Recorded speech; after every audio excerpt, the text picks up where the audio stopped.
तो guys welcome back to my channel. आज मैं एक्सप्लेन करने वाली हूँ नाइट सॉन्ग मानवा को। तो इसकी रेटिंग है 9.2 out of 10। Overall the story is too good, तो वीडियो के एंड तक जरूर से बने रहना। स्टोरी एक होस्ट एंड एक ह्यूमन की लव स्टोरी के बारे में है। तो without wasting any time let's start the explanation. तो स्टोरी की शुरुआत में हम देख पाते हैं नाइट का टाइम और अपने फर्स्ट मेन लीड को, जो कि किसी और के साथ इंटीमेट हो रहा था। और ये जाहिर सी बात है, जिसके साथ वो इंटीमेट हो रहा था ये हमारा सेकंड मेन लीड नहीं होता है। हमारे फर्स्ट मेन लीड का नाम होता है जेशन। जिस पर्सन के साथ इंटीमेट हो रहा था ये पर्सन उसे आई लव यू कहता है, लेकिन जेशन इसकी फीलिंग को नॉनसेंस कहता है। सारा काम खत्म हो जाने के बाद ये जो पर्सन होता है ये जेशन से कहता है कि वो उसका कैंडल जलाकर वेट करता है, लेकिन जेशन अब उसके पास पहले की तरह हर बार नहीं आता है। पर्सन की बातों पे जेशन कोई भी ध्यान नहीं दे रहा होता है, बल्कि किसी और की बातों पे ध्यान दे रहा होता है। इस पर्सन की बातों पे जेशन कोई भी ध्यान नहीं दे रहा होता है, बल्कि किसी और की बातों पे ध्यान दे रहा था। जेशन ये नहीं देख पा रहा था, इस पर्सन को वो दिखाई नहीं दे रहे थे, यानी ये दोनों जो थे ये स्पिरिट थे। स्पिरिट नहीं बल्कि ये जेशन के ब्रदर भी होते हैं, यानी जेशन भी एक घोस्ट होता है।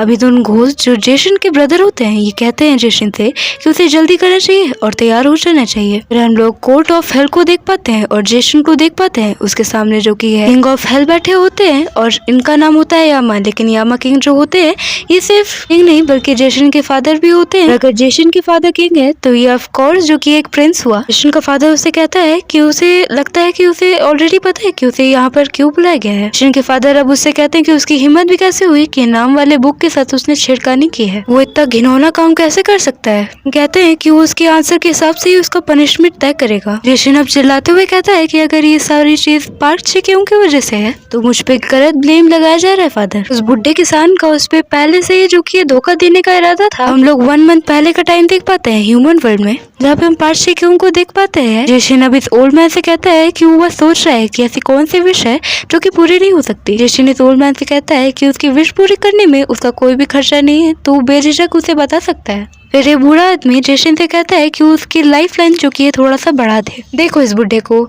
इसकी रस्सी जल चुकी है लेकिन इसका बल नहीं गया, इसे अपना जो कि लाइफ बढ़ाना है। भी ओल्ड मैन कहता है कि ये एक सिर्फ ऐसी विश है जो कि पूरी नहीं हो सकती, और उसे ऐसा लगता है कि जेशन इतना भी सट्टे में खराब नहीं होगा, यानी जो कि जुए में हारेगा उसे एक विश पूरी करनी होगी। जेशन अपना पूरा दिमाग लगा रहा होता है। जेशन के दिमाग में कुछ तो शैतानी चल रहा होता है, इसलिए वो जानबूझ के ही हारेगा। जेशन कहता है अभी ओल्ड मैन से कि एक जिंदगी के बदले जिंदगी होती है। ये दोनों गेम शुरू कर देते हैं और इस गेम में जो कि ये ओल्ड मैन जीत जाता है। ओल्ड मैन अब जेशन से कहता है कि उसे ऐसा लगता है कि वो काफी लंबी जिंदगी जीने वाला है। जेशन कहता है कि वो उसकी विश पूरी करेगा। जेशन इस बुक को हाथ में ले लेता है और इस ओल्ड मैन को तो लग रहा होता है कि वो उसका जिंदगी बढ़ा रहा है। जेशन सारा काम खत्म करने के बाद कहता है कि उसे ऐसा लगता है एक ऐसी विश थी जो कि पूरी नहीं हो सकती थी। ओल्ड मैन का तो खुशी का कहीं ठिकाना ही नहीं होता, क्योंकि इसे लग रहा होता है कि इसका जिंदगी काफी बढ़ गया है। जेशन जाने लगता है और कहता है कि वेल देन, एक अच्छी जिंदगी जीना आप। और ये आदमी जो होता है ये ओल्ड मैन पागलों की तरह हंसने लगता है और थैंक यू कहने लगता है जेशन को। और जैसा हमेशा सोचा जाए वैसा तो होता नहीं है ना। हम इस ओल्ड मैन को देख पाते हैं। अब जेशन के जो दोनों ब्रदर थे इसमें एक का नाम था जीवून।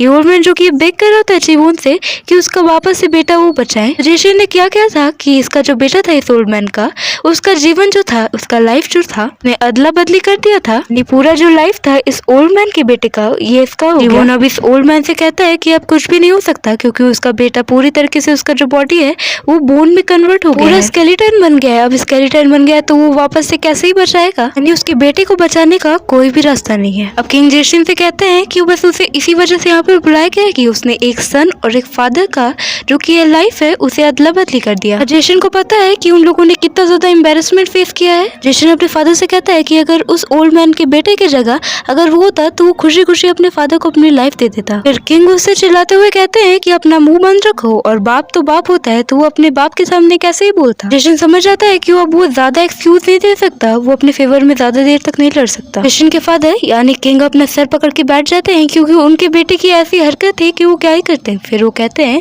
जेशन सन ऑफ यामा, यहाँ पे सारे स्पिरिट जो होते हैं वो खुसर फुसर कर रहे होते हैं। फिर किंग कहते हैं कि तुम्हारी पनिशमेंट ये है कि, और सीन यहीं पर कट हो जाता है। फिर हम लोग एक पपी को देख पाते हैं जो कि बारिश से बचने के लिए स्ट्रगल कर रहा होता है, और ये जेशन ही होता है क्योंकि इसके फादर ने पनिशमेंट में से कुत्ता बना दिया होता है। जेशन अब अपने मन में सोचता है, देखो पापा, जेशन अब अपने मन में सोच रहा होता है अपने डॉगी रूप के साथ कि देखो पापा, कहते हैं कि वो उनसे कमजोर दिखता है। गाँव के बच्चे उसे इसलिए डराते धमकाते हैं कि वो उनसे कमजोर दिखता है, और उसे क्या लगता है, उसके फादर को क्या लगता है कि ये सारी चीजें उसे सुधार देंगी, वो बिगड़ा ही कब था। जेशन अब सोचता है कि वो गुंडा कहाँ गया और उसे अपने आप को छुपाने की जरूरत है, तो वो एक कोने में एक गड्ढे के पास चला जाता है। जो यार, अगर ये सब रियल लाइफ में हो, तुम कोई गलती करो और तुम्हारा पापा तुम्हें एक कुत्ता बनाते तो तुम्हें कैसा लगेगा। और मेरी हिंदी थोड़ी कमजोर है तो तुम्हें थोड़ा सा इरिटेशन हो सकता है। फिर हमने सेकंड मेन लीड को देख पाते हैं, मतलब कि I am also girl but I am not that much of pretty. हमारे फर्स्ट मेन लीड का नाम होता है लिनोक, और लिनोक से उसका मेन सर्वेंट कहता है कि उसे आज यहीं पर रुक रहना चाहिए। उसके सर्वेंट को ऐसा डर है कि उसे कहीं पे ठंड न लग जाए। मेन सर्वेंट अब लिनोक को जेसन के बारे में बताता है कि उसे जो कि है पनिशमेंट मिली है। रात में तो वो एक ह्यूमन की तरह दिखाई देगा,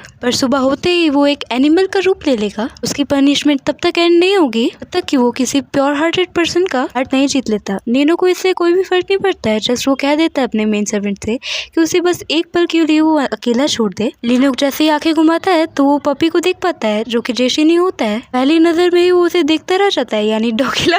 सॉरी, मुझे माफ कर दो। ऐसा नहीं कहना चाहिए। तो लिनोक के साथ ही हमारा चैप्टर 1 यहीं पर एंड होता है। लाइक कर देना वीडियो को अगर पसंद आए, और सब्सक्राइब कर दो चैनल को। और मेरा चैनल अगला डिलीट हो गया था, लेकिन इस बार नहीं होगा, मैं खास ध्यान रखूंगा। Love you everyone. तो अपना प्यार दिखाने के लिए रेड हार्ट कमेंट कर दो।